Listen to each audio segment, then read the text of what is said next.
Hey everybody, welcome to Geekoholics Anonymous, episode 207. I'm your host Rico, here with my co-host Dane, Cody. Dane. Cody and I get together once a week to talk about video games, TV, movies, and or whatever the hell we like. Primarily video games. And this week, oh my god, do we have a lot of news. So many video games. I think we forgot to tell everyone we were going to be a day late this week. Whoops. Hey, surprise, we're a day late. What's up? By the time you hear this, maybe you'll see a new tweet that I will post up after we record. We decided to post it. We decided to do it a day late, though, so that we could get in on some of the news that we knew was happening today. Yeah. Because we knew next week there's going to be a ton of crap, and we just wanted to make sure that, you know, we could spread it out a little bit. And why is next week a gong show, Dane? E3! Yes, E3 is next week. The FOMO is at freaking nuclear meltdown levels right now. I'm really regretting not making the trip happen, even though I feel like this is the year to skip. I still feel like, oh man, why I could have gone. Why am I not there? Yep. Whatever. Anyway, done it, but you didn't. But yeah, it's going to be crazy. We're hoping it's going to be crazy next week. I think there's going to be bigger announcements than people think. I think that there's going to be. I think it's going to be interesting. I think it's going to be good. So, right off the top, we decided we're going to skip predictions because a bunch of the stuff we were going to predict leaked. Yep. I don't think we really have anything that's going to add any value. And, you know, Dane didn't want to take my $1,000 bet of who's going to have the best prediction. So we're just going to skip it. Yeah. Maybe next year. But yeah, anyway, you know, just obviously it's Microsoft's show to own and steal the message this year. I'm just hoping they do it. That's what I want to happen. Yeah. Some new IPs. Like, we already know Halo is going to be there. Gears is going to be there. Yep. A bunch of their, you know, stable franchises are going to be there in new titles or DLC announcements. Right. Rumors of Fable. But none of that stuff gets me going, holy shit. You know what I mean? Yeah. Like, unless Halo is something, like, revolutionary. But to be honest, I don't have faith. I want Halo Infinite to be awesome. Mm-hmm. But I don't have faith that it's going to be. Just because we've had multiple games from 343 that have been they've been good. I'm hearing rumors that this is quite a departure from the previous games.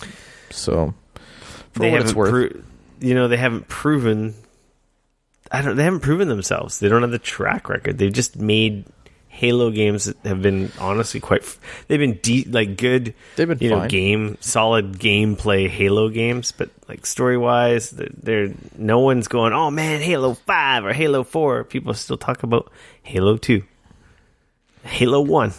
I feel like that's a little bit of unfair though for them, because I know Bungie came out. They obviously made Halo. They made Halo 2. Which is sort of infamous in a weird spot because, of course, it ended in such a cliffhanger. Then Halo 3, which really was the game that kind of felt like it closed the loop on that. And then, you know, obviously there was Halo Reach and Halo ODST and...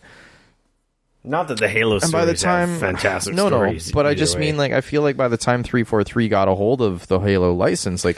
There'd already been like 6 games. There wasn't, a little bit of fatigue. Yeah, like I don't necessarily think that it's their fault there. I in a lot of ways, I almost feel like they're kind of between a rock and a hard place. Like the hardcore, diehard Halo fans, they freak out when you change too much. Oh my god, I can aim down the sights. Ah, and other people want change, right? So it's like, how do you? You make little changes to try and not piss off your hardcore fan base, but you also try to make it feel fresh so that the people that, don't care about the like that stuff want to play it. Like, I think it's and of course at that point, like I said, there's like all those games before it, like Halo 1, 2, and 3, like they felt so new because they were that was a thing, and then there was more books, and then there was some TV, and there was this and that, and by the time 343 came around, it was like Halo's old hat. It was like 15 years old at that point, like, and Gears is kind of running the same thing. And it's exactly, and I feel bad for the Coalition because they're in a similar spot with Gears, where here you're handed a franchise, so now you got to go do your thing, and it's like, okay, great, well, now we're gonna make Gears of War 4, which is actually like the 5th game in the actual, it's so there's already been 4 games before you over 10-15 years. We're getting a little off the rails here, obviously, talking about E3. This is, I guess you can say this is semi-predictions. Yeah. But, like, I want them to have a game that I didn't know I wanted. Right. Something that just is like, holy crap, that looks amazing. That makes me want to buy an Xbox too. Yeah, a new IP that is like, holy crap. Yeah. And not one, they need like 2. If they can do 2, that'd be fantastic. Or they've revamped an existing one in ways that you didn't know you wanted it to be. Yeah. You know what I mean? I don't know if, like, people are saying they're going to talk about the next system, Anaconda. If we're... I know this isn't predictions, but it wouldn't surprise me if they say, yes, it's coming. What do they call the other one? Anacondas, and then they have the rumor is the other a discless version as well that's less powerful. Yeah, I can't remember. I wonder if they're going to spend a lot of time on that. They're definitely going to talk about it. I think they're going to talk about it. I don't think they're going to go nearly. I think it's going to be kind of like when they first revealed the Xbox One X. I think it's going to be like, this is a new console, we're working on it, it's going to be super powerful, and it's going to be awesome, and you're going to love it. It's going to be it's going to have 18 teraflops, and it's going to push this many pixels, and you'll find out more next year. Yeah, that's what I'm expecting. They definitely won't show a box because it's not, unless they're freaking crazy and they release it this year. Could you imagine that? And it's coming out this winter. Yeah, I don't foresee it happening because that would be like the Dreamcast or the Saturn that they just announced at E3. Yeah, I can't remember. It was one of those two. I think it was the Saturn. It was, and you could buy it now. Yeah, well, I think it had already been out in like Japan or whatever, though. No, the reason I don't think that is the case is because we do know for a fact that AMD hardware is going to be running it.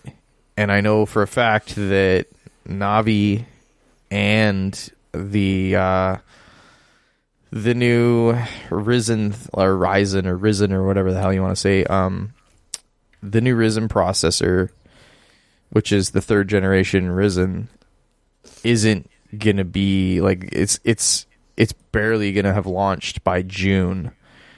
So for them to already have their system on chip with Navi and the 3rd gen and everything already ready to go and be pumping out units for the mass market in the fall, that to me seems pretty hard to believe. Unlikely, yeah. When there's only so much fab space at 7 nanometer, and they've already announced like Navi and 3rd gen Ryzen is coming out in June.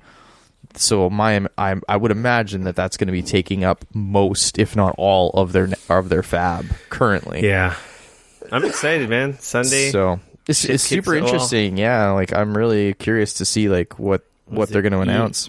EA Play kicks off Saturday with like some streams. I really only care about the first stuff, which is the Star Wars stuff. Yeah, they'll probably drop something new during those streams. I wouldn't doubt. I would hope. Otherwise, why the hell are you watching? Like Dragon Age, that would be the smart thing if it looked good to appease fans. I doubt that they'll be showing Dragon Age yet. I think it's too early. My understanding is that the Anthem team is really just got into moving away from Anthem and starting on getting real deep into Dragon Age at this point. So we got Microsoft on Sunday. Yeah.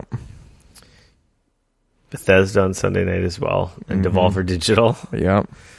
We got the PC gaming show on Monday. Ubisoft Monday. I wonder if I should call in sick on Monday or Tuesday. I mean, when's the EA or the Square Enix Ubisoft one? Monday afternoon. Square Enix is after that. Okay. And then I think between Ubisoft and Square Enix is going to be the Kind of Funny showcase. And then the Nintendo Direct is on Tuesday morning. So I guess Monday is the date. Well, Monday's going to be a big news day. Monday is, but yeah, I don't think it's worth actually calling in sick for any of that. Nah. If anything, maybe Tuesday because the Nintendo Direct, and then all the stories coming out of the show will start blowing up. I feel like a lot of the stuff's going to be like happening though before even E3 technically starts. I can't wait for the surprises we don't know about the games. It's just so exciting. It's our Super Bowl. Yeah, totally. I'm really mad at myself for skipping it, especially being there the last 2 years in a row. Good job. Yeah. It just would have been really expensive. Yeah. If you don't plan for it, doing it like end or real, like at the end can be real pricey. Well, getting down there is cheap. It's just because last year I knew I was going ahead of time. It was the year before I knew I did it on 2 weeks' notice. Yeah. But this year I have no vacation time, so I'd have to take a week off unpaid. So that's ouch. Yeah, I get paid quite decently at my job, so my wife would probably divorce me if I had like. There's no way. Like if I called my boss right now and say, "Hey, can I have next week off so I can go to E3?" He'd be like, "Yeah, no problem." We're just not going to pay you, or you'll have to make it up in overtime or whatever. I wouldn't have to make it. I wouldn't have to make it up at all. I just take it unpaid. Right. Just don't have any vacation time because we've already gone on multiple vacations this year. Yep. And my third week is already tied up with Christmas holidays, so I have nothing. I stretched my personal days and a couple days I had left for PAX and in August. Yep. For another, might be going on another trip, might be going to San Francisco. Fancy. Yeah. Anyway, it didn't happen. Anyway, we're off the rails. Welcome, everyone. We're knee-deep in the BS section. That was your E3 predictions substitute. That was our chat. gushing about E3 and how excited we are. If you've never been here before, we usually start the show with our BS section, which we were just knee-deep in. Get into some what you've been playing, our news section, and there's a lot of news. That's hence why we're delayed a day. Our public service announcements and free-for-all section. And, of course, if you like to take this offline and be interactive with us, Dane and I and a few of our, best listeners are always playing in the Discord all day, every day. Join us in any web browser. Punch in bit.ly/gap Discord and join the fun. We're there all the time, screwing around, deals, talking about stuff, games, what you've been playing, what you've been watching. Yeah. Pictures of our new toys and collectibles. It's fun stuff. And silliness. So definitely join that. And from the weekend, I don't really have anything to report. I was down in Seattle for the weekend, actually. Oh, yeah, you had a wedding. I saw your complaints on Twitter. Dude, Seattle traffic sucks, man. Yeah, Seattle traffic is I fucking got rear-ended when I was in Seattle. That's right. I saw it. Like, what the hell? Oh, man, WTF, it was so shitty. So, like, we were at the mall. We were at, like, the Northgate Mall. And we were getting back on the freeway, and I got on the freeway. I merged onto the freeway. I was all good. I merged over into this, into the other lane. So I was merging into the freeway. Everything, I was good. I wasn't hitting nobody. Nobody was hitting me. Everything was good. And then we started doing the stop, go, slow creep down the freeway because it's fucking Seattle and traffic sucks ass. And all of a sudden, we're doing the slow creep, and I slowly put my brakes on, and I stop. And then I glance up, and I just in time to see Buddy, into the back of the car. And I was like, ugh. Are you fucking kidding me? I was so mad. And, it felt, like solid. That was the thing. It felt really I won't lie. I was expecting to get out of my car and see, my trunk and everything all crunched and just anyways, so we pull over, I start merging off the side of the freeway and the guy behind me also does the same. which was good. At least he was cool about it and didn't try to like run off and jump in another lane or something stupid like that. Like he was cool with it. What car were you in? We were in my wife's BMW. Ugh. I know, and I was just like, I was like ready to get out and just like pummel somebody. I was like very unhappy. So we pull over on the side of the road. I jump out. I run around to the back of the car. Doesn't even look like there's a scratch on it. It looks fucking pristine. Not even like not even a dent in the paint. Like nothing. Just looks. And I'm just like, what? How is this possible? Like it felt like he got me good, and yet nothing.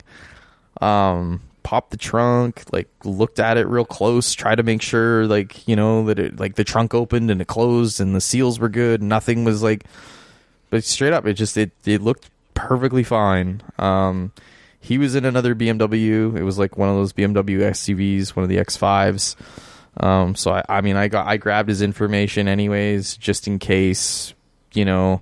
Yeah. Like I found out underneath that something had been like cracked or crunched or something that you just couldn't see, but it was in behind, or you know what I mean? And like I go up and I like told my wife like, okay, hey, can you grab me the insurance papers? And she's like freaking out. She's like, oh my God, how bad is it? Like she's just about ready to like start crying because she does not want like her car to be like crunched, and she doesn't want to have to get a new one. She loves her car. And and if it's bad, everything's so expensive, right? And I'm just like, dude, like, now my car is worthless. Thanks. And I'm just like, seriously, you can't even tell. Like, don't even worry about it. She's like, are you serious? I'm like, yeah. Like, pulled out my phone, like, showed her a picture. I'm like, see. So yeah. So it was like one of those things where like it was good. Hurting? No. Like I was a little bit sore. Had a little bit of a headache kind of for the rest of the day, but like. I wasn't even really sore the next day, and she was in a similar boat, so it worked out well. It was like, man, like it's amazing how it felt when you're in the car, but yet when you got out, it was like, wow, I guess that's why they're called bumpers. So yeah. Well, I'm glad everyone's okay. Yeah, no, I saw Tara. Happened to be on Twitter. We had swimming lessons tonight with the kiddo, right? And then we went to Costco and spent way too much money because we got a birthday party coming up this weekend. Yeah, it's her third birthday, and it's Costco. Yeah, and it's Costco. And anyway, while my wife and her were at swimming lessons, I didn't go into the pool. I was just sometimes I sneak in and go in the hot tub. It's nice, like, yeah. But today I didn't feel like it, and I was just playing on my phone. And then of course, in my Twitter timeline, there's like a car accident, and I'm like, oh man, and like a terrible car accident. Oh, that's rough. What, you just think it's something else. It's like, oh god, someone died in that, and someone did die in it. It was a rear ender. It was a guy in some stupid 25-year-old kid in a pickup truck. I don't know if it was a Dodge or Ford, just going down the highway, like he sped by someone's dash cam. I don't know how fast he was going. He must have been going like double the speed of all the other cars. It was so fast, and then you just see a cloud like explosion, literally sawed another car in half. And I'm like, be happy that's not the rear ender you had, eh? Like, yeah, no, how terrible is that? I was driving away later, and I was just like, man, like if that would have been worse, and even if like if the airbags would have deployed, and like just all your mind kind of thinks about even just that stuff. I'm like, now I'm like trying to get the car out of the way. I would have had to like call a tow truck, like. I would have been like, that would have really screwed up your plans. Totally, like that would have been a whole, like the whole rest of the day would have been shot. I would have had to like be getting a hold of the insurance companies, and like they would have had to like tow it, and that's awesome. They may or may not have even been able to fix it all. Like you know what I mean? Like you would have spent the whole day dealing with insurance trying to get a rental car. Oh, it would have been awful. So we were both like super happy that it honestly was really nothing besides a like half an hour. Awkward situation on the side of the freeway for a little while. So everyone's alive. Cars are okay. Excuse me. Exactly. Let's get into what you've been playing. Yeah, you got a couple new things on here. Well, one new thing at least. It's two new things. One really old thing. Dane, I was playing Avoid Bastards. I've been hearing a lot about this game. On PC. Void Bastards is available on Xbox Game Pass. It is a game by the developer is Blue Man Chew. Do you know if it's cross play for like if do you know if it's cross play on Xbox? I have no idea. Not? I have it on. No, it's Steam, the Steam version. So okay. Never mind then. I don't think so. No, it's a single player game. As far as I just meant like crossplay, as in like if I have it on my because if I have Xbox Game Pass, then I could play it on my PC, right? It's not part of the Windows freaking store or whatever. Yeah, no, I realize that, but some of the games, if they come out on PC as well, then That's weird. I can play them on my PC and I don't have to like play them on my Xbox. Doesn't have a Wikipedia page because I usually like going to those to reference the game I'm talking about. Yeah. Anyway, it's a first-person shooter. From what I understand, it has some BioShock talent involved. Yeah, okay. It has a very unique art style. It's apparently supposedly it's like a British comic book style. Dude, I absolutely love the look of this game.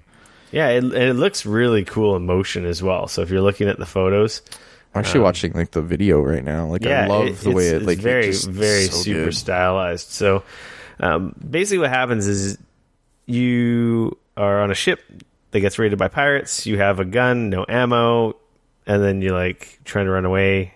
You die, and then it's like that was supposed to happen. And then the whole setup is you're a citizen that was being transported on a penal colony ship. Okay. Basically, you're being transported to prison. Right. You're a prisoner.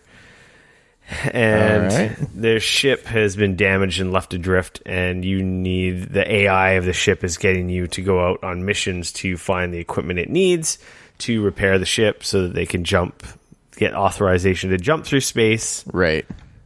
To their destination. It's kind of funny.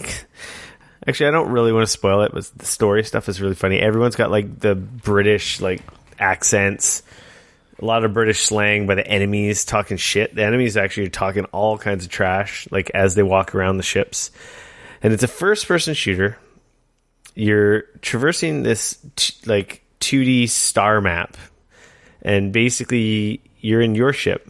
You need fuel to make a jump to the next point on the map. Right. And then you need food as well. If you run out of fuel or food or then oxygen, you're adrift. You did. Yeah.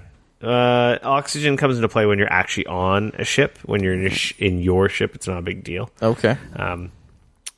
You have perks or debuffs that are randomly generated for your prisoner, or citizen, whatever you want to call yourself. Yeah. So, for example, my first character had smoker. So I would randomly cough all the time, like you do on the podcast. And that would alert the guards. And basically, well, there's not guards, just the enemies if you're trying to be stealthy, because you could be stealthy.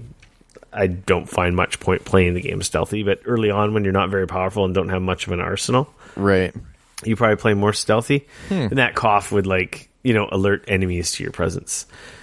Ships are randomly generated. There's different ship types. They have different rooms and stuff that will, appear on the different ship layouts. Okay. And basically, you board the ship using your little ship called the Steve. And the Steve. That's awesome. And you're looking for ammo, fuel, food, or key items that you use on your workbench to craft items to make the item you need for this certain step of the game, right? So, at first you need to make an ID card because you don't have one because when you were imprisoned, they revoked your ID card. So you have to find the equipment to make a fake ID. That's funny. Yeah, and there's a lot of humor involving that. And then after that, you need something else, and it just escalates. Right. And it takes quite a few jumps. I don't know, I think 5 or 6, maybe 8 jumps per item that you need to find. Yep. And you don't have to stop at every ship. So what you do is you get a choice. Is if your resources are good, you can just keep jumping and, beeline it to the item. Right, you don't need to like stop whatever. And stuff. Yeah. Yeah, but the problem with that is then you're not building up your food reserves or fuel reserves. You're not getting crafting materials to make new weapons because you craft all your weapons. You craft, armor, different perks and stuff. And the stuff you craft on your workbench, that stuff's all permanent. So if you die, all the guns and stuff you've created carries over to your next life. Oh, that's cool. So that's where the kind of roguelike-ishness is. Because if you die, you just, a new citizen is generated, and then you continue on. It saves. If you quit at the star map, it saves your progress. If you quit on a ship, it's considered you died. So you got to finish a ship. On the ships, like I said, you'll find mats, you'll find enemies. You get ammo, all the stuff to survive. And as you complete these ships, obviously, the more stuff you get, the more stuff you craft. You upgrade your weapons. It gets easier, like most roguelikes. You know what I mean? And yeah. And so on until you get the items you need and you end up beating the game. There's different depths in the galaxy, like as you jump, if you look at a photo, how it shows the star map. Yeah. It just looks like a 2D map, and basically you'll have your ship and you can usually jump in 2 different directions, sometimes 3. And you just see a bunch of ships littered across the map, and you jump one at a time. It shows you the types of enemies you're going to find on a ship, how many there may be, what types of weird modifiers there may be on the ship, because ships will have different modifiers.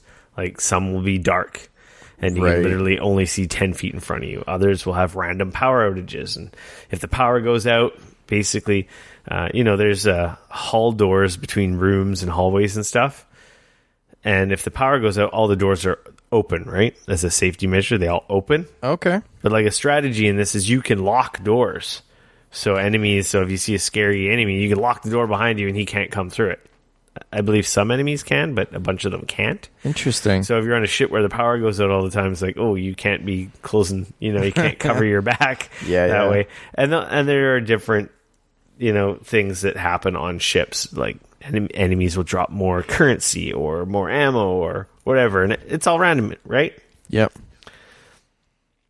It's a pretty solid shooter. It controls really well. It's buttery smooth. It looks so good in motion. Because it's so vibrant and solid. Like the art style really kind of reminds me in some ways of and I'm really dating myself now.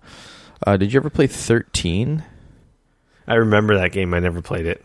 It's kind of like a cell. It's like a cell shading, but it's very. It looks like a comic. I love the look of it. It's apparently it's based on like a British era comic book. Oh no, totally it is. I want to say it's. I don't know if it was 70s or 80s. I don't know. It looks great. I love it.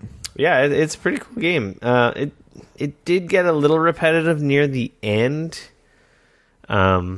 So they're already adding new stuff. Like they've already had an update and they've added new, I believe, new weapons. Is this is this full release out? Yeah, it's full release. Okay. But like with most roguelikes that are out there, like Dead Cells and I don't know, Rogue Legacy, I think stuff like that, they just continually patch it and add stuff. So I imagine they're going to add new enemy types, new ship types, and so forth. I think they said they've planned on stuff like that. Oh, that's cool. It's $34 Canadian. That's not bad. Okay. I imagine it's 29 or that's 20 on Steam? Something US. Void Bastards. On Steam. Yeah, I'm looking on the Humble site because it was published by them. But yeah, it's a neat game. If you have Game Pass, definitely check it out. And, definitely. Take your test drive. I wish it was crossplay, then I could play it on PC as part of my Game Pass. But I don't believe it is, but it's not. Had fun with it. I just checked. I played it nonstop till I beat it.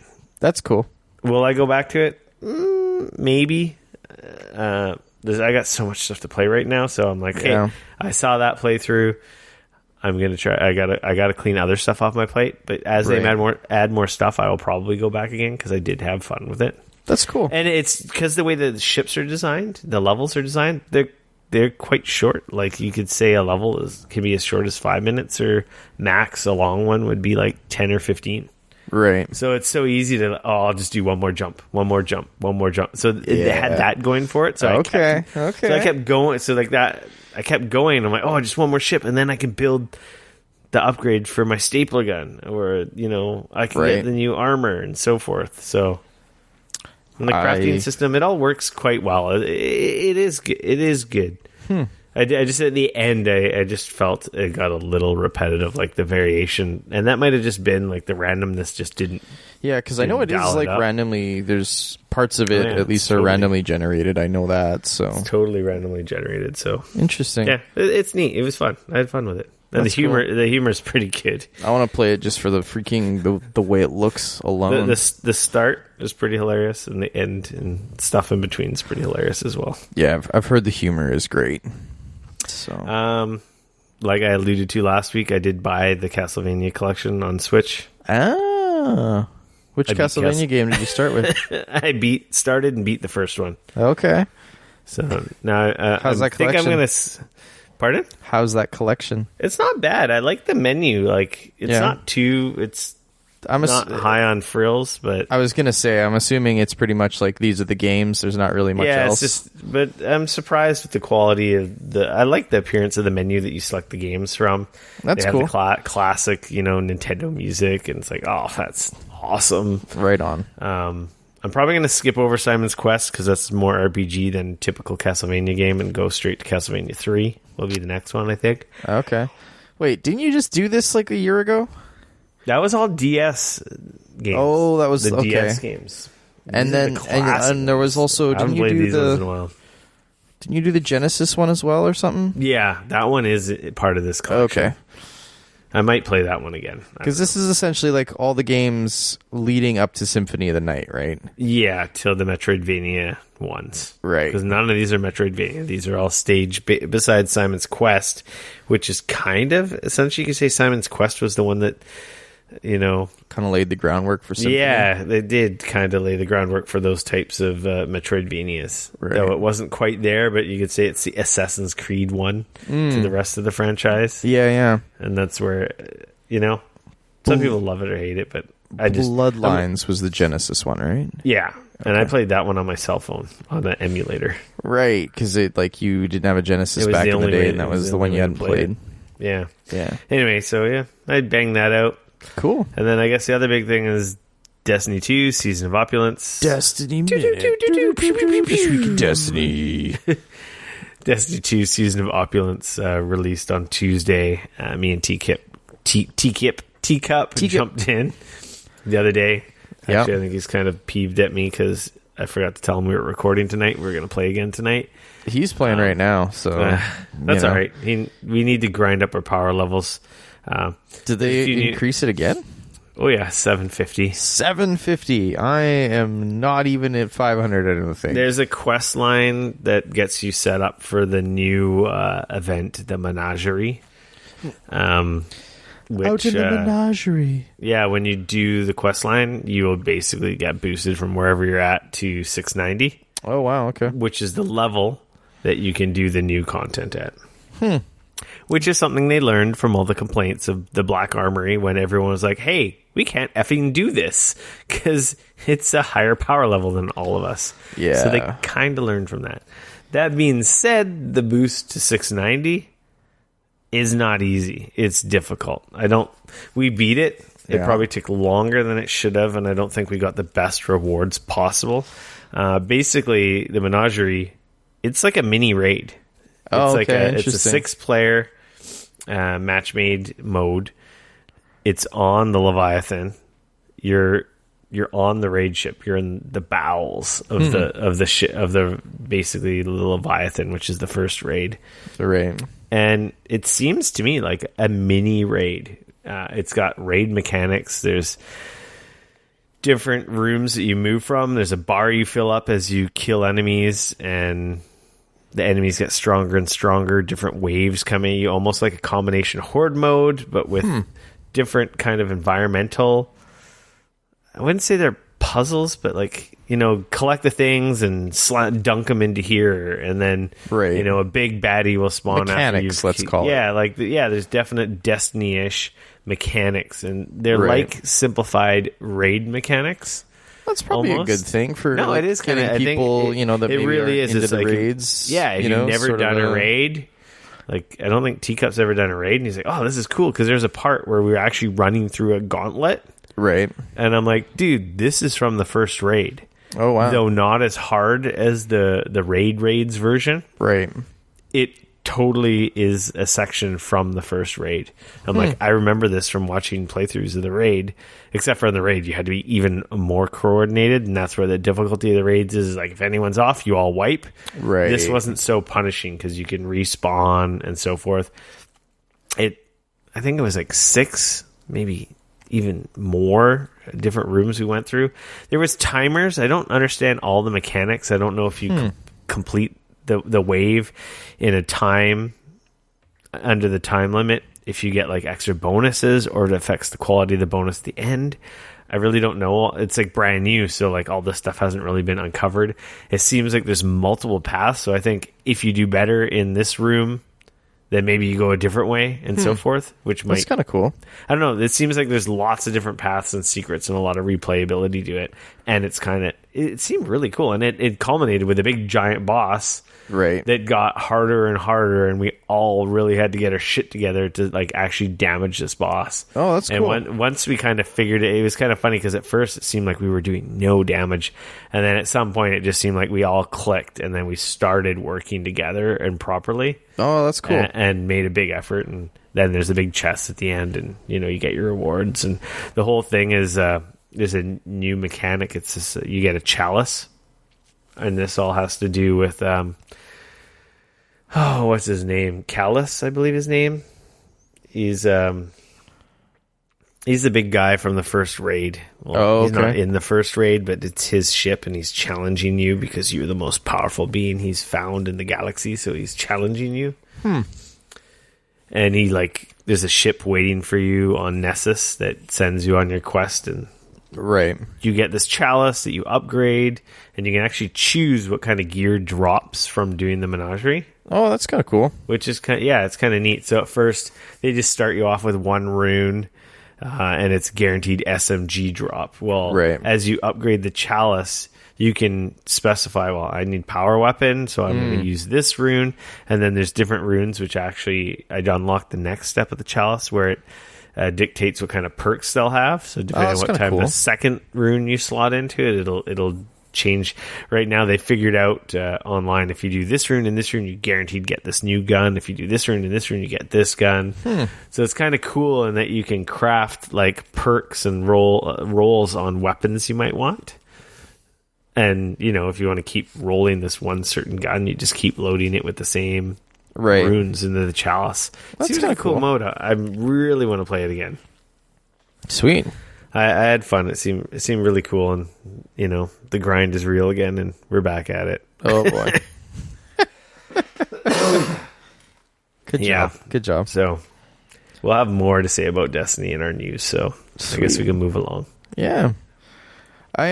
Seeing as I was away, I obviously didn't. I did bring my Switch with me. Funny enough, I never actually even pulled it out of my bag. I was reading a book of all things. A what? I know. Go figure, right? So yeah, because I had some time to kill on the Friday because my wife had to do some work before we went down to Seattle, and like, I don't know, I was just like sitting, and I've had this book for a while. It's called Nevernight, and never heard of Nevernight. Yeah, it's the beginning of a series, and it's kind of this like fantasy sci-fi. I don't. It's fucking rad. Anyways, and it's funny because I bought the book a while ago, and I sort of started it, and I read through like the first chapter or two, and I wasn't sure if it was like really gonna hook me necessarily. It was one of those things where like I read it and I was kind of like, oh, I don't know if I like the way this is like being written and how this is going. But then like once I kind of realized what was actually happening and how it was written and why, I was like, oh shit, this is fucking cool. And then it just like grabbed me and hasn't really let go. So I put a bunch of time into that. That aside, the freaking Pixel Puzzle Collection is still like, dude, it's so good.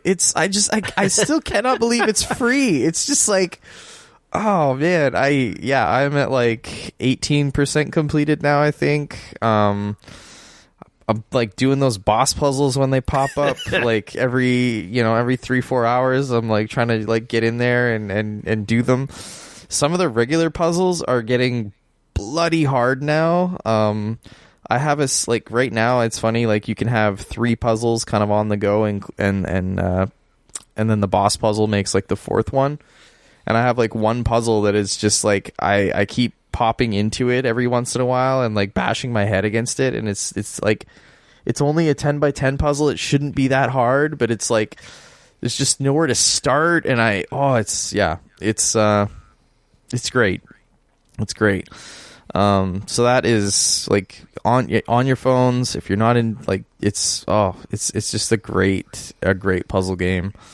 I haven't really been into a good puzzle game like that in a long time, but it's definitely I'm glad it's, like I said, I've got half my like office into it, and I've been really enjoying it still. And then I haven't had a chance to get it. It just hasn't got its hooks into me. I've played a little bit. Once, like, for me, it was like I did the first like couple puzzles, and I was like, I don't know, this is fine. And then, like, I don't know, I did a few more, and I was like, shit. I started to kind of get it, and then it started to kind of get harder, and like, but I was still able to sort of move along with it, and I don't know, it got its hooks in me in a good way. So if you give it some time, I know I've had a couple of our listeners reach out and say like, hell yeah. So I know I'm not the only one. So yeah. But that's the Pixel Puzzle Collection by Konami. It's on the App Store. It's on the App Store and the Play Store on both of the phones. It's free, completely free. So, go grab that. It's fun. And then I've totally, now that things have sort of settled down,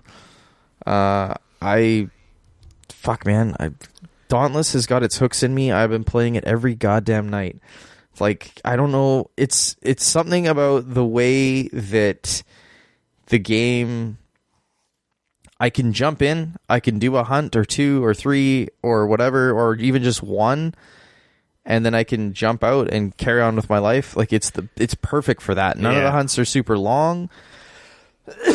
I looked at it the other day. Oh, man, I just started getting into the dire hunts now, which are like the harder stuff. You're just matchmaking, playing with randos, right? Yeah, just been playing with randos. Actually wiped for the first time in a very long time last night. Funny, I didn't even. I thought we were totally gonna rock it, but yeah, just a bad. Were they Xbox players again? Or the PS4 players? Or they were other bad PC players? 2 PS4 players and another PC player. But it just, I don't know. I think it was just like part of it was team composition. I think that, we went into that fight with maybe not the right people. And then also, I don't know, because like I can't tell what the level of the other players that are like queuing up with me are. So like I can see my gear level, so I know like it says recommended of 300, and I'm rocking 350, 360 or for my armor and my weapons or whatever. But I can't see what the other players in my group are, right? So I don't know if they were either at the level or maybe even below it, for all I know. So, that's the kind of stuff there where it gets difficult. Funny enough, it wasn't even on a dire hunt. That was the stupid thing. I'd just done a dire hunt before that, and the team that I was with, we kicked ass, took names, and we were out of there. It was great. And then I needed to do another shock patrol, so I queued up to do shock patrol. So I queued up to do that, and like I said, I think it was part of it was like team composition, and part of it was just the players that I with just weren't, I ended up being the last player on my team alive, trying to finish off the monster, and it just didn't happen. Wow, you weren't the hero this time like last time? No, not this time, unfortunately. I held out a long time, but part of the challenge is the monster drops these it like shoots these quills out from itself, and they like stick into the ground, and then every so often, if you don't destroy them, they'll actually shoot out these like electricity balls. And when you get shocked, you can't use your healing, and you can't like revive teammates and stuff like that. And so like if you don't have like a team that is actively making sure that these go away before, like while you're kind of attacking the monster, it can mess you guys up pretty quickly. Yeah. Clear the ads. Yeah, but you can't just be doing that, because like the monster tends to drop quite a few of them. Like, so it's this real sort of, So anyways, but yeah, the game's like, fuck, it's so good. It's just, there's just this itch that it is just absolutely scratching for me in the best way. I will get back to it eventually. Yeah, we'll see. With that being said, Dane, let's get into our news. We got a lot of stuff to talk about. Yeah. Our news. The news and stuff. Call of Duty Modern Warfare was officially announced after we recorded last week. Yep. It is not a remaster. It's essentially a remake of the old Call of Duty. We got returning players, characters like Captain Price. It's going for a very gritty. It's like interesting. It's like they're rebooting it more than anything, right? Like they're not retelling the original story. No, they're like kind of rebooting the modern warfare from the era of Call of Duty we'd love and miss. Right. And like I said, new or returning characters. Captain Price is prominently featured in the trailer. Mm-hmm. They allude to the appearance of Ghost, which is another, fan favorite. It's super gritty. The graphics it's apparently it looks new amazing. Engine. Well, I don't know about a fully new engine, but it looks like they have done a lot of work to their engine, though. That's for sure. They're going for a very gritty, like, wow, in your face, visceral kind of experience.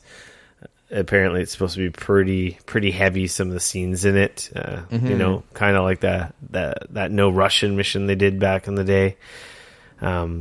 They're really going for some really deep storytelling of consequence of war and stuff like that. So it looks cool. It looks visually awesome. Like, holy cow! I have not been this interested in a Call of Duty in several years now. It's Infinity Ward, so yeah. It sounds like they've had they brought in this a couple of story guys that ended up coming over from Naughty Dog, which is interesting. Like, and it looks freaking great. Like, they have really put some work into that graphics engine. It looks really stunning. Oh, and we got a release date. What was it? Was it October? October 25th. Yeah. Oh, crossplay as well. Yeah. And no season pass as well. I'm curious, like, if that crossplay means consoles playing with PC, or if that actually means console to console, like Dauntless or not. I believe it's everything. That would be huge, from my understanding. And the no season pass means all the map packs are free. I imagine monetization will be loot boxes, weapon skins, right, and shit like that, similar to Black Ops 4. Wow. Anyway, cool. It was a neat reveal. Looks rad. I'm sure I will play it. Hey man, it's got a single player. I'm in. Yeah, exactly. We didn't get our big summer popcorn action flick Call of Duty last year, so yeah. You mean fall, but yeah, that's okay. Yeah. Mortal Kombat 11 DLC characters were announced. A lot of people were kind of getting upset with NetherRealm, like, hey, what's going on? Like, we got this, game pass or season pass or character pass that we've bought, and we don't know what's coming. Lots of rumors, yada yada. Anyway, they announced the first wave of characters. Nightwolf, Sindel, Spawn, and Shang Tsung he's coming June 18th.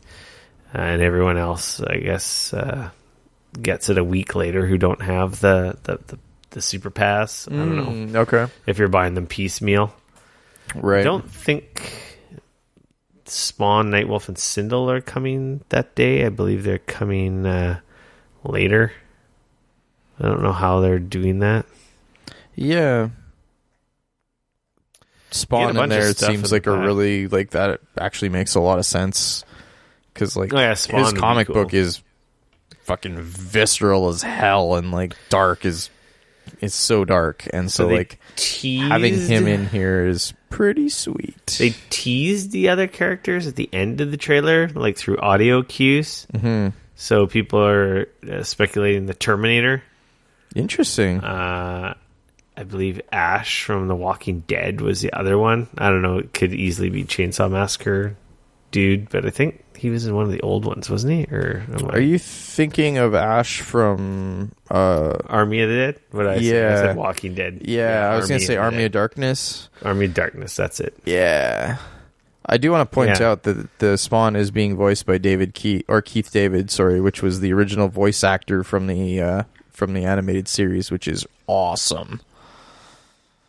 So, did they all come out at the same time, or are they coming later? That's what I'm trying to figure out. Looks like it's just Shang Tsung. Early access for Combat Pack buyers on June 18th. Yeah, so Shang Tsung will launch early on June 18th. Yeah. And then they didn't say when the other characters were coming. They only showed him and mentioned the other ones. They showed his combos, and I think they showed his fatality. He looks pretty cool, so that's kind of exciting. And I think it's cool because it's the Shang Tsung from the movie. Yeah. That's awesome. And they even got the same actor to play him. So rad. So, with E3 being right around the corner, the news ship has been a leaking. Like a sieve, baby. Last week, the Call of Duty was leaked. I don't know about the Mortal Kombat stuff, but this week we've got specifically, we're going to talk about Stadia later today, and we're going to talk about Darksiders and the new Darksiders and Destiny 2. Hold on. Spoiler alert. Shush. All that stuff leaked over the last few days, and then today it was all officially announced, which is the leaks are for real. So Watch Dogs Legion leaks will let you play as any NPC, and it is in the UK and London or whatever.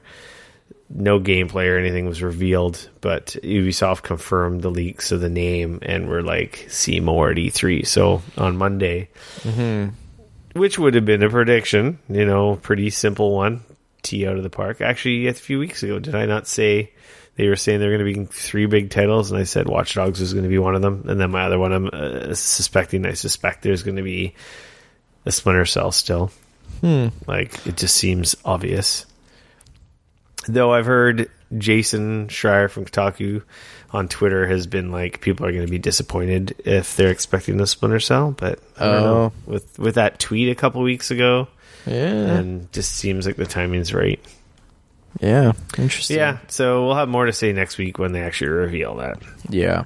Watch Dogs 2 was really good. Watch Dogs 1 was 2 was fun. I enjoyed it a lot. I own the first one on 3 platforms, but I've never actually played it. I think I own the first one in a few platforms as well. I played a few hours, and I just did not care for the main character of the story at all. And the second one was in San Francisco and a little more lighthearted. Right. And humorous, and I just found it easier to play, though I didn't beat it, but I did play it a lot more than the first one. So yeah, Watch Dogs Legion is what leaked, and then Ubisoft came out essentially the next day and said, yes, it's coming, you'll find out more at E3. There's some speculation on like how it's going to work and why it's called Legion and stuff. Yeah. I don't know how much of that, I kind of really want to get into until they actually announce it and say like, how it's going to work. We haven't seen a trailer. We just know the name. Yeah. We know some of the premise. So it's like, we'll have more to say on Monday. Totally. Or our next show. Yep, exactly. Moving along, Sega has boosted the total games for the Genesis Mini or the Mega Drive Mini games to a total of 42. I think I'm going to have to get this. So the 12 new games list is announced so good. are Tetris, apparently the super rare Genesis version of Tetris. Yep. I didn't even know there was a Tetris for Genesis. Darius, Virtua Fighter 2, Alicia Dragoon. I don't know. Alicia Dragoon.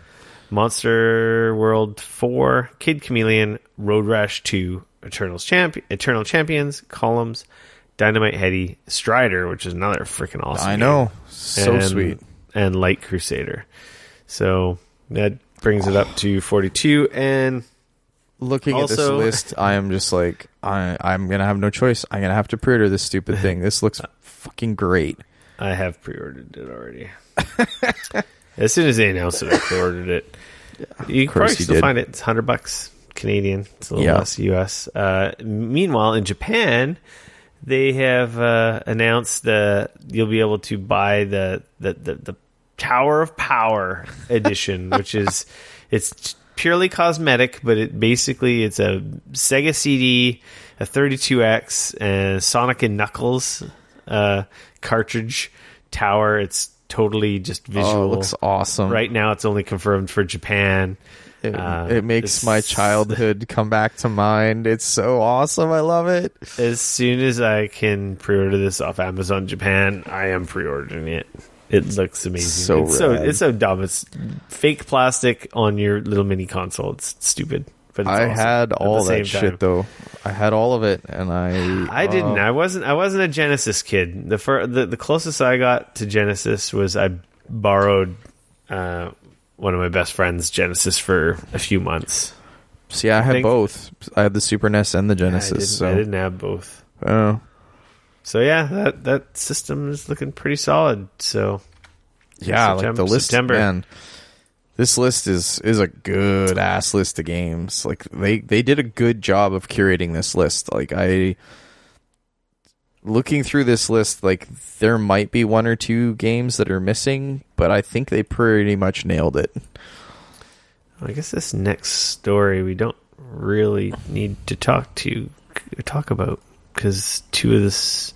Anyway, THQ Nordic announced, people have been breaking their balls, going like, oh, THQ Nordic has all these, franchises they own and 200 games or all kinds of ridiculousness. And what are they doing with all these IP and stuff? Anyway, they were like, we're going to announce 3 new games on June 5th, 6th, and 7th. Today, the 6th, we're only got 2 of the 3. And basically...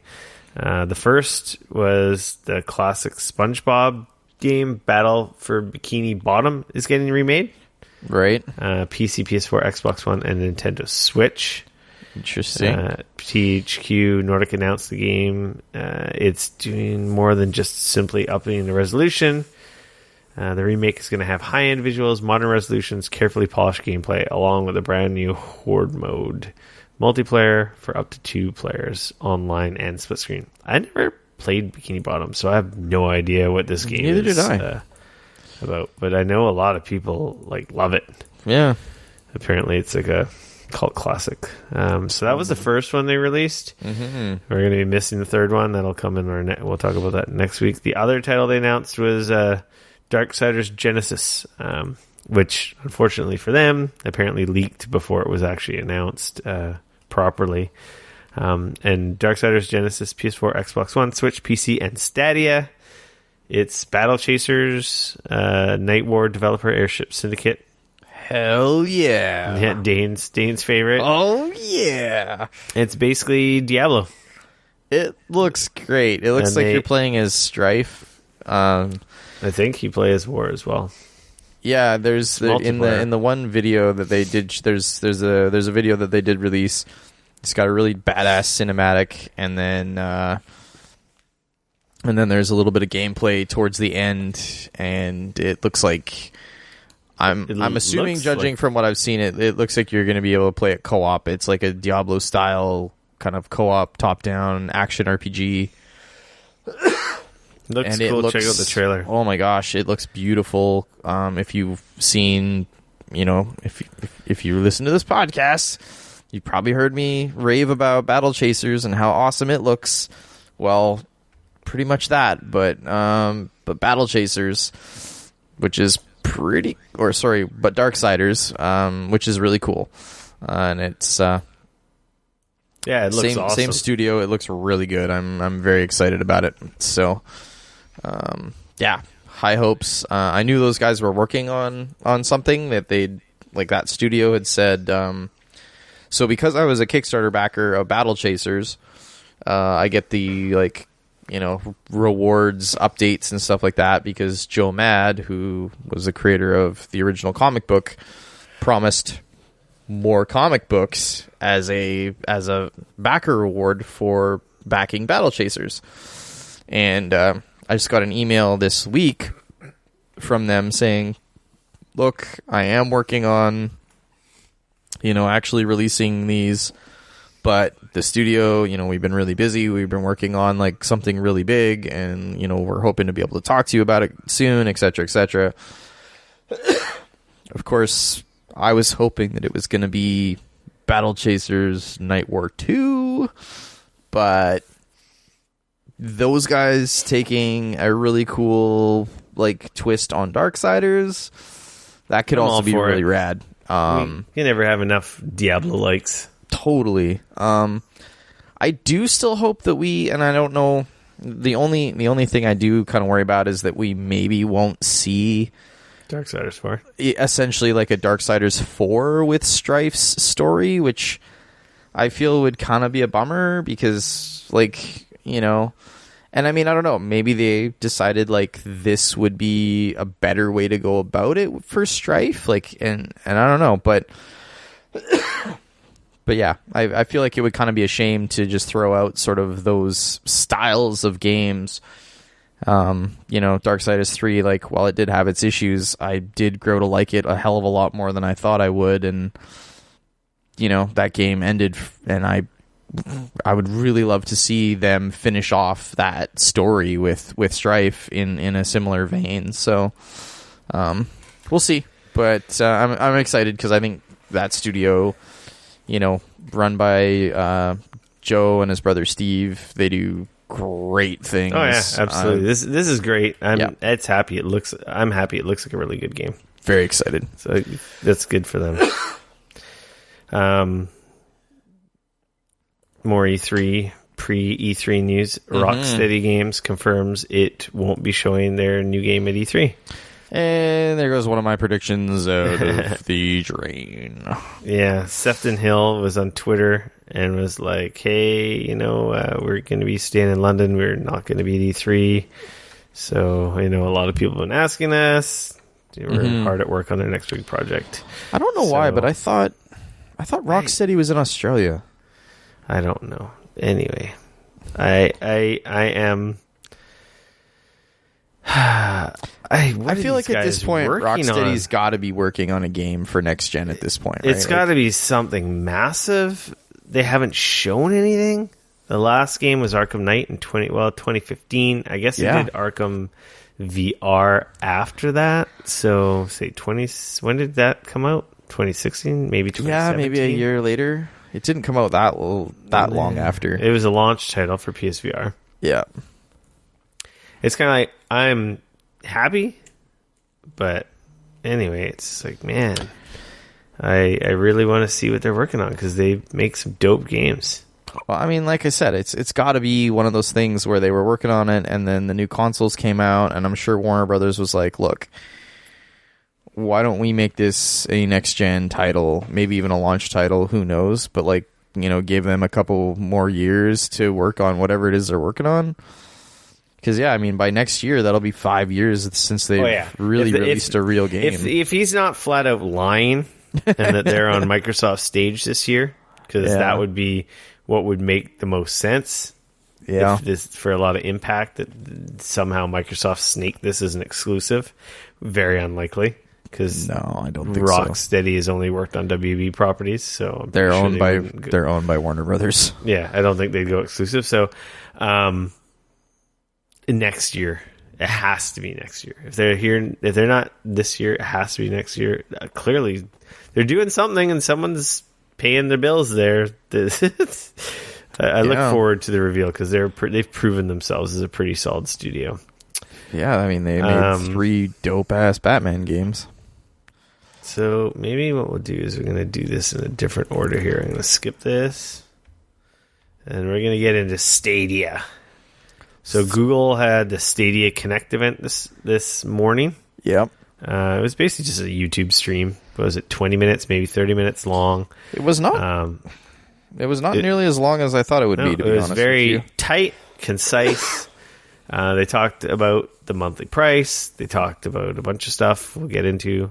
But I guess the biggest thing is they opened with the Baldur's Gate 3 reveal. Yeah. It was like it's not an exclusive per se because it's coming to PC and Stadia. Mm-hmm. It's the Larian Studios. Which is the guys that made Divinity and Divinity 2. Yeah, which are excellent games from what I hear. I believe it started Divinity 2 and just, again, another one of those games. There's 100-hour games. Yeah, I know. Those are huge 100-hour games. It's just like, I can't.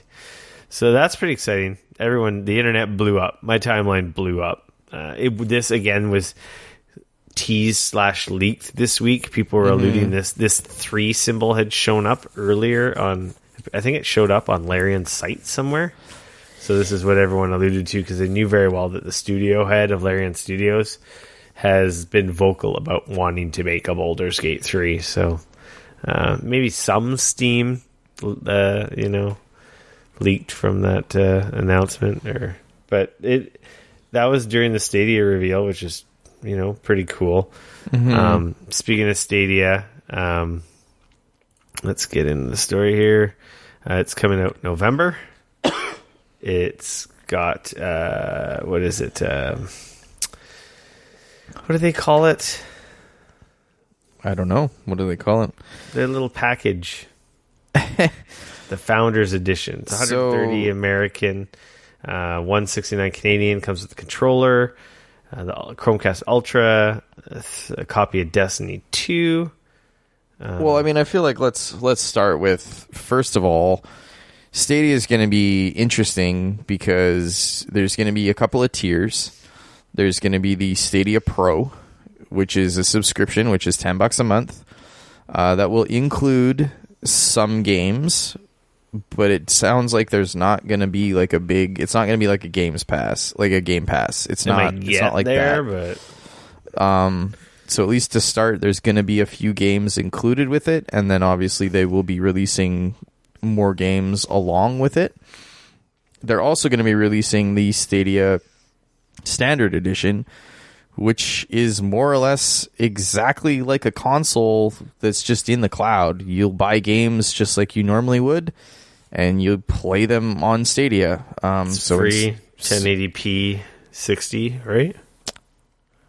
In theory, you can have it. You're limited by your bandwidth. That's ultimately what it comes down to. If you're buying games, sorry. Yeah. So if you can buy the games. So they're saying that you'll need a 10 meg connection, and that will get you 720p with stereo audio. They're saying they recommend a 20 meg connection for 1080p with HDR video, 60 frames a second, and 5.1 surround sound.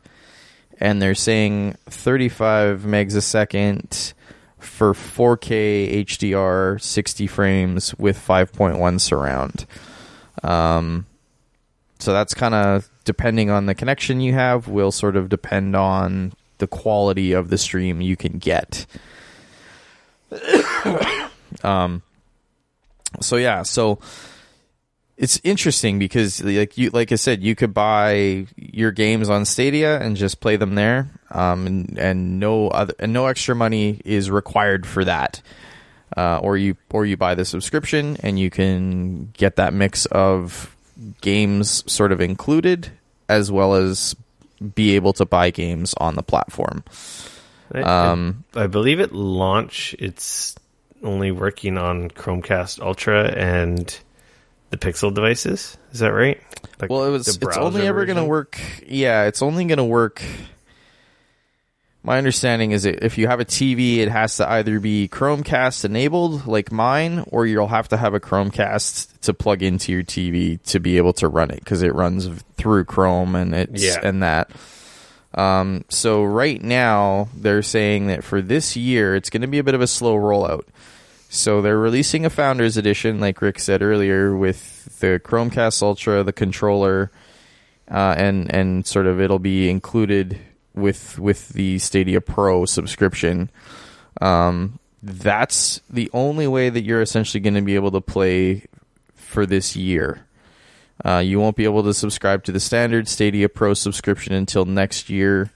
So they're kind of rolling it out that way. This is kind of a way for them to get it out to some people and kind of ramp things up, would be my guess. Then they are going to be offering multiple controller colors. So and you'll be able to use other controllers as well, they said. Yep. They haven't gone into which ones you will be able to use, but... Yeah. So they've announced a few games. Obviously, Baldur's Gate 3. They talked about Ghost Recon Breakout, which was coming. It's still coming to PC and all the other stuff as well. It's just also being released on Stadia. They showed a few other games. Division 2 is going to be there. So it's excuse me. The controller is going to be $70 by itself, which I feel like is a little steep, but seeing as that's like for somebody like me, that's kind of all I need, because like I already have Chromecast built into my TV, so in theory I could just download, I guess, the app and probably continue on my merry way. Yeah. Yeah, I believe for the free version, they said the free version is coming next year, but I believe that one is I believe it's a lower resolution. I think it's limited to 1080p 60, but I guess with the free version, if you, like, for someone who buys the starter pack and you have Destiny 2, and then imagine you buy other games, you don't want to subscribe to the membership for the 4K plus the whatever games they roll into that service. I guess if you move over to free, you can still play the games you own, albeit at a lower resolution. Interesting. I did not get any of, like, they did not say anything like that during No, the they didn't, but I assume, because what else would the free version be good for? The free version is good for buying your games and playing them anywhere. That is the whole point. So I imagine if you don't have the subscription and you own the games that you bought during the subscription, they would work on the free version. I'm not gonna be on. I would assume, because I'm not assuming that at all. I don't think that's at all. They did not say any of that. Well, if you get to play the games that you buy on the free version, why wouldn't you get the games that you buy on the paid version? Because the paid version you do. I'm just saying, like, the subscription includes free games. That's the difference, right? Yeah, they have said that. Like, we will be rolling out the subscription to start will include Destiny 2 and all of the expansions and all of the content. So you're essentially buying, you're getting Destiny 2. You're getting a copy of Destiny 2. You're not getting it part of the pass. Yes. It's going to be part of the pass. So, like, they didn't say anything about if you buy, so say, for example, I sign up for the standard version of Stadia and then I, buy Assassin's Creed Odyssey. They did not say anything about if I'm only on the standard that will only run in 1080p. My understanding is that the whole thing is that, like, you buy the game, and as long as your connection supports it, they will stream it to you in whatever you can support it at. And you own that game as long as Stadia is a thing. That's my understanding. That's what they said. So until they say otherwise, that's what I'm going to go with.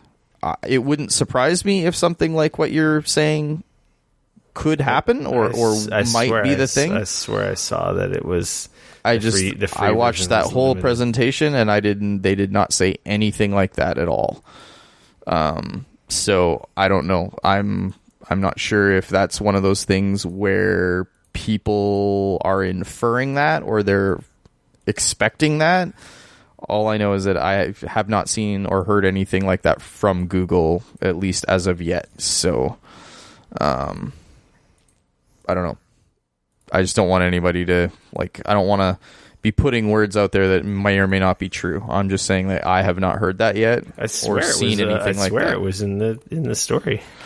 I'm looking at it right now. I don't see anything. Not in the story, I mean in the presentation. Yeah. Anyway. I don't know. It's all good. There was a lot of questions. Some stuff wasn't so clear, right? Yeah, no, that's what I was saying. It was funny because they did the whole presentation and they announced the price, they announced what the controller is going to cost, they announced bandwidth limitations and things like that, and I was like, okay, cool. So they answered some of my questions, but that one right there, does the subscription, is that the only way you're going to get 4K? Does it limit you if you're only on the non-subscription?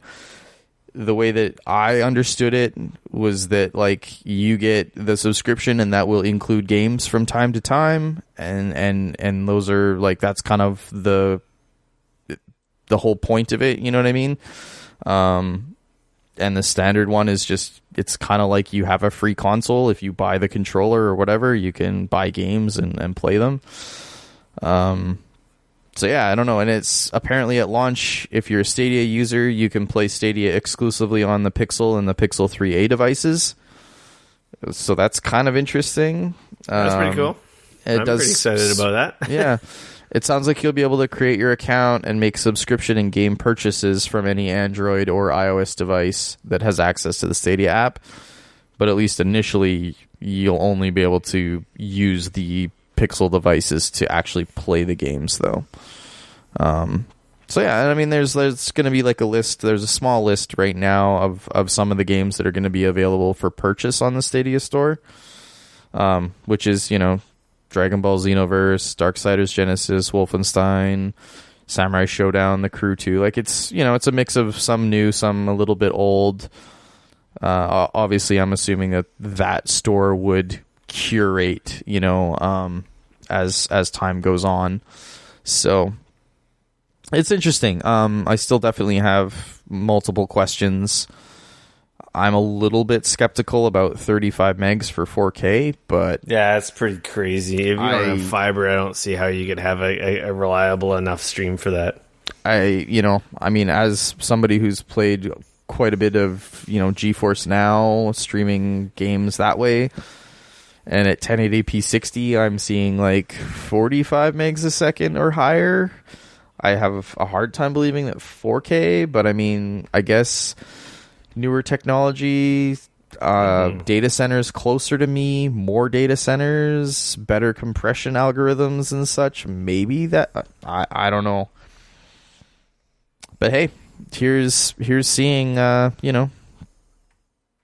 here's hoping we find out more. The thing I'm wondering is if you already own a game on PC, if you'll get access to it on Stadia. I guess not. I guess technically it's a different platform. That is, my understanding is no. The way that this sounded to me when they were talking about it on stage and everything else is that essentially think of Stadia as a PlayStation 5, but instead of having a box underneath your TV, there's a box in the cloud. You buy your games off the Stadia store just like you would off the PlayStation store, and you play them on your Stadia via the app or via the, either your TV or your whatever. But ultimately, that's the thing. And just like PlayStation Plus, you get some games included for free if you subscribe. And if you want to buy games and play them, then you can go to the store and the Stadia store, and you can buy games and you can play them. And that's what's included in the free version. That was how I understood the whole platform. But yeah, it doesn't sound like it connects into anything existing already. It's not going to look through your Steam your Steam store and go like, oh my god, you got all these Steam games, you can now play those on Stadia. Like it doesn't seem like it's a streaming platform the way that GeForce Now is, where GeForce Now is that sort of in between where it's connecting in and saying like, oh, you own that game? Cool. You can now play it via stream to us. Google Stadia is more or less just that is the platform, right? So it's surprising. They're actually quite different things. It's interesting. I just hope that I'm a little gun shy about I would be gun shy personally about purchasing games on the Stadia, because with Google's track record, excuse me, like if this thing doesn't do well in 2 years, are they just gonna like scuttle it, and then now all those games that you paid for are just fucking unavailable to you? Like that would be really shitty. And that's the only thing that I kind of worry about with this. Like to me, I kind of want to see them come out and like I want to see them support it, and I want to see them kind of make sure, you know what I mean? Like I don't know, because I feel like this could be a huge money pit for them, and I just don't want. And like Google has shown in the past that 3 years from now, if they don't feel that it's doing the numbers that they feel that it should be doing or whatever, or a new CEO or a new executive comes along and goes like, man, I don't know, that thing seems to be costing us a lot of money, our shareholders don't know really why we're doing that anymore, we should probably just get rid of it and move on with our lives. Yeah, I must have made up that part about 1080p being limited on the Stadia base is what they call it. Yeah. It's just you buy games and then have access to them. So, like I said, it's just like essentially a PlayStation in the cloud is really what it is. So like you have your Xbox Live Gold or PlayStation Plus, and any games you buy with the subscription, I assume it would make sense that they're playable on the standard. Like, why wouldn't they be, right? That seems pretty obvious. So yeah, anything you purchase, I would imagine like that's going to stick around. Yeah, I didn't realize the Destiny 2 that you get with the Founders Pack is everything. Yeah, the new expansion. Yeah, and the season pass for the expansion. Yeah, so like that's the next whole year of Destiny content. Yeah, it's a big chunk. That's for sure. Dope. I'm down with that. Yeah. So yeah, Pixel 3, grinding out some Destiny. It'll make grinding $69, right? In Canada is what that's going to cost for the Founders Edition. I pre-ordered it just as a safety net. It's kind of funny, after the presentation I did and I was talking in our Discord, Google actually emailed me, like their PR. Bastard. And they're like, hey, we announced this, da-da-da, let us know if you have any questions. I'm like, well, you guys will be having review units? And she's like, well, it's a little early, but well, I'll put you on the list. I'm like, well, I can't trust you guys, so I'm going to pre-order it as backup just in case, because if I don't get the blue one, I'll be upset. Also, the value, I want a Chromecast Ultra for my living room, so this works out very well. Yeah, there you go. It also includes a 3-month buddy pass with the Founders Edition. Give it to a friend, which is pretty cool. I'm pretty sure they don't get a copy of Destiny 2 though.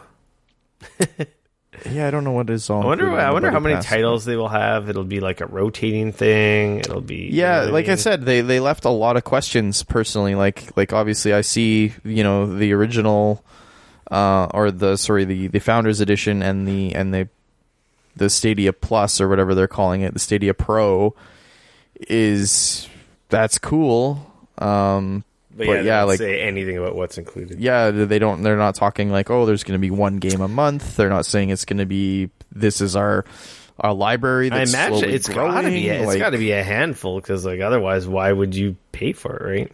I guess if they give you one really awesome game every month though, like that could be very worth it. You know what I mean? Who knows? If it's this month it's Baldur's Gate 3 is like, holy shit, for $10. Exactly. Like, you know what I mean? Next like, I don't know. month it's another big title. Like, yeah, who needs tons of games if you curate a really good, high quality stuff? Mm-hmm. That's what's going to bring people to this platform. Like, I already want it just for the fact that with that controller and my Pixel 3, I can grind shit in Destiny. Most amazing service in the world. They made it just for me. Yeah, I mean, it's interesting because I was thinking about this, looking at their bandwidth recommendations and stuff like that. And like I was at the hotel on the weekend. Oh, yeah, you ain't playing anything in the hotel. No, and like I was kind of like I was like thinking to myself like because initially I was like, man, this would be great. I just throw that controller in my bag. I could, you go to where you're going. You just hook up to Wi-Fi and you're off to the races. You just log in and play your games. Like that's rad. And then I realized like, wait a second, the hotel Wi-Fi that I was on was the free one because like I'm not paying an ungodly amount of money for stupid like hotel Wi-Fi, and the free Wi-Fi like maxes out at like 5 megs a second. It's like, well, that's not even good enough for 720p. You know what I mean? Yeah. It's yeah, I know. I've tried doing remote play over hotel internet on my Vita, and it's like, bleh. Yeah. So yeah, lots of questions still. It's exciting. But I looks pre-ordered interesting. it. There's no harm in pre-ordering it. If things go downhill and it doesn't look very good, you can always cancel. So, yeah. Moving along. Pew, pew, pew, pew, pew, pew, pew. This week at Destiny 2 Part 2. They revealed the new Destiny expansion during the Stadia reveal. They did, which was kind of interesting. When that ended, half an hour later at 10 o'clock, Bungie had, I think it was like maybe like an hour-long stream. Yeah, I didn't get to watch that one. Shadowkeep, it was leaked yesterday, and people were quite, accurate with the leaks that it was on the moon. They even had the key art from data mining the PC. I think the PC update. I assume that makes sense. Oh yeah. It's standalone. You don't need any Destiny 2 stuff to jump in on Shadowkeep. A lot of the big things that were outlined in this update. Destiny 2 is getting cross-save. Apparently, PlayStation signed on yesterday. There was questions whether PlayStation should be part of this. So cross-save, not cross-play. Right. But handy if you were a person who's on PS4 and wanted to go over to PC, or, I don't know why anyone would leave PC and want to go to another console, but because that seems like a lot of the most hardcore Destiny players have migrated to the PC version, but there are still people out there that are on PS4 and half their clans jumped over to PC. So but it's also sweet. Cool because like say for example you wanted to play with Brian who's got it on Xbox One. He's not gonna necessarily play it on PC if he doesn't have a PC that can play it. But you could then go play it on your Xbox One, assuming you've paid for it there. I don't know. Hypothetically, that's the thing. Is this like a one-way? They didn't go into details on how. It doesn't sound like it. It sounds like my understanding is that you're going to be able to. Your saves are going to be saved in the cloud, and no matter what, and all you're going to do is log into your Bungie account on whatever platform you're playing it on, and it just automatically like loads your save. Speaking of Bungie, right? Destiny 2 is coming to Steam. Yeah, they're going to be moving it off of Battle.net. No more exclusives, so there's none of this PS4 exclusive weapons for a year. And then they're also creating a free-to-play base version of the game, which sounds like a lot in that free-to-play version. Yes, there's a lot of content there. So for people who've been on the fence playing Destiny, your first hit is free. Because that base version of Destiny, along with all of the year one content, which includes Curse of Osiris and Warmind, is going to be free to play. Yeah, there's a lot of shit there. Yeah. There's strikes, raids, all kinds of crap. Oh, yeah. The new expansions on the moon. Eris Morn is back. Large. Like I said, it's completely standalone going forward. All the expansions are like you can just buy them piecemeal, apparently. Of course, the Stadia partnership was announced. The cross save. They also talked about on the stream and showed a bunch of stuff coming to the Shadow. What is it? Shadowkeep. Shadowkeep. Yeah, they mentioned MMO a lot, and apparently they've strayed from saying MMO with Destiny specifically, but they were really like Luke Smith, one of the bosses there at Bungie, was talking about adding depth to the character sheet, which is something they feel like we've had these characters for 5 years, but there hasn't been a lot of real customization. They were showing screens of like customizing armor, perks. There's a new item called the Artifact, which has different tiers of perks that you can load onto your character. the grind looks real. Oh, jeez. The depth, it looks like they've notched up the depth another level, which is, I'm sure, going to make a lot of people happy. It might make some people sad if we don't have as much time to play as we would like. But it's going to make me sad. It looks like a lot of cool stuff is coming. There was no mention of Destiny 3. They're like, no, we've got a lot more to do with Destiny 2. Mm-hmm. I assume what's going to happen is Destiny is just going to become Destiny, like World of Warcraft. They're going to drop the 2 at some point, and it's just going to be Destiny. You think so? It makes it kind of seemed like that they were alluding to like their vision of adding more stuff, doing more stuff. I feel like I could see them pushing Destiny 2 for maybe another year or two, while they prep like Destiny 3. At least another year, but I don't think we'll get. The thing is like I could see them launching Destiny 3 with all the back end preparations and all of that stuff set basically up everything that exists up till now into 3. Yeah, and set it up so that they can, like, moving forward, it'll just be a live game, like you said, moving forward. But it wouldn't surprise me if they do like make some changes on back end stuff and engine and this and that to be able to say like, okay, this is going to be Destiny 3, but Destiny 3, I use 3 in quotations or whatever, is kind of going to be the forever game moving forward. But because we wanted to make certain changes and whatnot for the back end, we kind of needed to make that cut. Do you know what I mean? Yeah.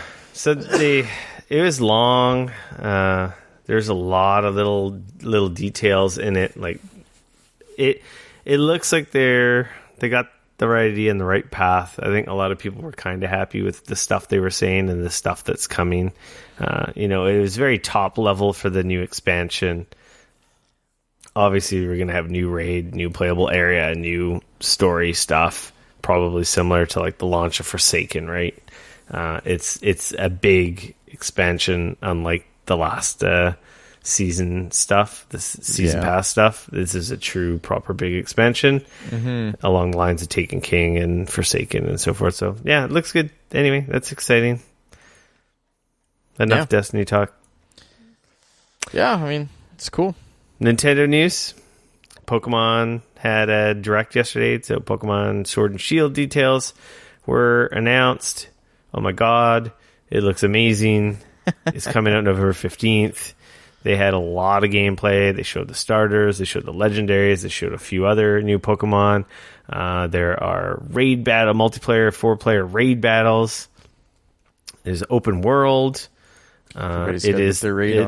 It's not random encounters, though you may think it is. You can see the Pokemon on the screen in tall grass. If that is actually true, and like that is the way it's not random. Be. In the tall grass, you see exclamation marks. So that makes me a lot more interested in playing this. The Pokemon are hidden in the tall grass, but you see exclamation marks. So they do that so that you get the surprise of like, oh, it was one of these. You can't see; they're obscured. But you can at least see that it's a Pokemon. Mm-hmm. But roaming awesome. the world, they showed all kinds of Pokemon roaming the world. I assume you walk into them and initiate battles. It looks amazing. Oh my god, I can't wait! It looks so good. I am honestly a lot more excited about this than I was before. Super excited. Since I've seen this, it looks cool. And it looks beautiful, too. Oh, yeah, it looks amazing. And the co-op raid stuff looks neat. Speaking of Nintendo, they announced their lineup for E3. What's going to be playable on the show floor. We've got Zelda Link's Awakening, Luigi's Mansion 3, Marvel Ultimate Alliance 3, Pokemon Sword and Shield. Right. Excuse me. And more. I assume Fire Emblem will be there, and Super Mario Maker will be there as well. And who knows what surprises they're going to have from their direct on Tuesday morning. I'm sure there will be surprises. I don't know. I doubt there'll be Metroid, considering they talked about that game being scrapped and restarted earlier this year. Yeah. And I don't know. I have a feeling they might tease the next Zelda. You think so? Yeah. They're on fire right now. something for next year. You think already though? Like Zelda didn't come out that long ago. It was 2 years ago. It's gonna be 3 years, at 3.5 years by the time the next one comes out. So think about how long it took them to get Breath of the Wild didn't Breath take of the them Wild out. though. I don't think That game came out like Skyward Sword to Breath of the Wild. That was a long ass time, dude. I don't know about that. All right, We'll have to get fact checkers on it. Skyward Sword. Let's see here. Sword. There's a W there. Fuck you. Well, you do that. 2011 is when Skyward Sword came out. And when was Breath of the Wild? 2016. Maybe 2017. 2017. So you do the math. That's a long time. It's a long time. Okay, shut up. Anyway. So that's all I'm saying. I said tease. I didn't say release it. No, I'm just saying I feel like it's still too early for a tease. But that said, I could also see them, if they're using kind of... Animal Crossing is going to get revealed. Oh, yeah. They're going to talk about that for sure. We'll see. They've already talked about it. We'll actually see it, though, in action. Yeah. F-Zero would be cool. I could do another F-Zero.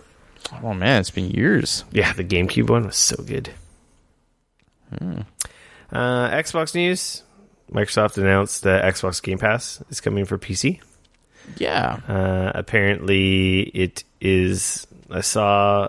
It hasn't been announced, but I imagine it's going to show up at the Xbox briefing. There is a leak of Xbox Game Pass Ultimate Retail Store cards showing PC, Xbox, and Xbox Live. So, like, Game Pass across both consoles plus the Xbox Live. Interesting. All in one. So, I don't know. We'll find out more. They said there's going to be more to talk about at the E3 briefing. Phil Spencer was talking about a bunch of changes coming to the Microsoft Store because they know they've been not doing really good there with their like unified app bullshit, and all that crap has been less than spectacular. They made some pretty huge, like they announced some pretty big stuff in that announcement, like the fact that they're going to be allowing x86 or like Win32 applications in the Microsoft Store now, and not just the UWLs, which is going to be big, because essentially right now your game or your app has to be in a specific format in order to work on the Microsoft Store. And they're essentially doing away with that requirement, and they're just going to be allowing more or less just normal apps, like what people think of as regular apps. Oh, and then a bunch of their games are going to be coming to Steam as well, was part of this announcement. Yeah. I don't know I guess it depends what titles are on Game Pass. I have Game Pass on Xbox. I would really like them to be linked. I don't really want to pay more for them to exist on both. I don't. That's the thing I'm worried about. Considering there's a few games that you buy, which are, they call it crossplay. What do they call it? Like Forza. Yeah, you can play wherever you want. Like Sea of Thieves, you can play it on either or. Like, you know. So yeah, it'll be interesting. I don't. $15 a month for the Ultimate Game Pass, which I imagine is going to be like almost 20 for us Canadians. Yeah. There's some quality there, though, because you do get all their first... You know, the lineup of games they reveal at E3 is really going to determine whether Ultimate is something I subscribe to. And, like, to be honest, I don't pay for Game Pass. I have Game Pass because I had a stack of Game Pass codes that I got at freaking E3 last year. So I think I still have, like, a year of Game Pass left. Right. And so, I pay for Game Pass, and, like, it's worth it. So. Speaking of Xbox, Phil Spencer says they're going to have a bunch of first-party games. Apparently 14 was the number. They was talking about doing their run-through for the media briefing. Right. Sad, I'm going to miss that. I got my email from Xbox today. Here's your final confirmation for the Xbox media briefing. I'm like, I hate you. Like, rubbing it in. Yeah. FOMO's real for you, buddy. I wonder if they're going to do something crazy. Maybe they're going to give away the new system to everyone who goes there. Yeah, they totally would probably do that. Yeah, the year that I don't go, they're going to do something amazing like that. You keep telling yourself that. It's like that one year I didn't go in between where they gave away the Xbox 360s. Mm-hmm. I think it was the Star Wars ones even. Was that the year? I can't remember. That one year they gave everyone in the audience a 360. Wow. Can't remember what year that was. Moving along, public service announcements. New games for Gold were announced. No, it wasn't anything as crazy as I thought it may have been in conjunction with the Call of Duty stuff. Nothing Call of Duty whatsoever. Nope. We've got NHL 19, Rivals of Aether, Portal, Still Alive, and Earth Defense Force. The last two were both 360 back compat games. Yeah. And NHL or EA's NHL 19 is available now. Yep. Portal is available now, and then Rivals of Aether and Earth Defense Force will be available June 16th. Roger. Twitch games with Prime. Also, those were announced and are available now if you're a Twitch Prime subscriber. 4 new games. Aegis, is that it? Aegis Defenders, Stickbold, 10-second Ninja X, and Metronomicon. Yeah. Rhythm role-playing game. Also make sure to get your Dauntless Desperado bundle. Get some in-game loot for Dauntless from free for Twitch Prime. And they have other bunch of in-game DLC. And if you hadn't already, you can get the remainder 9 months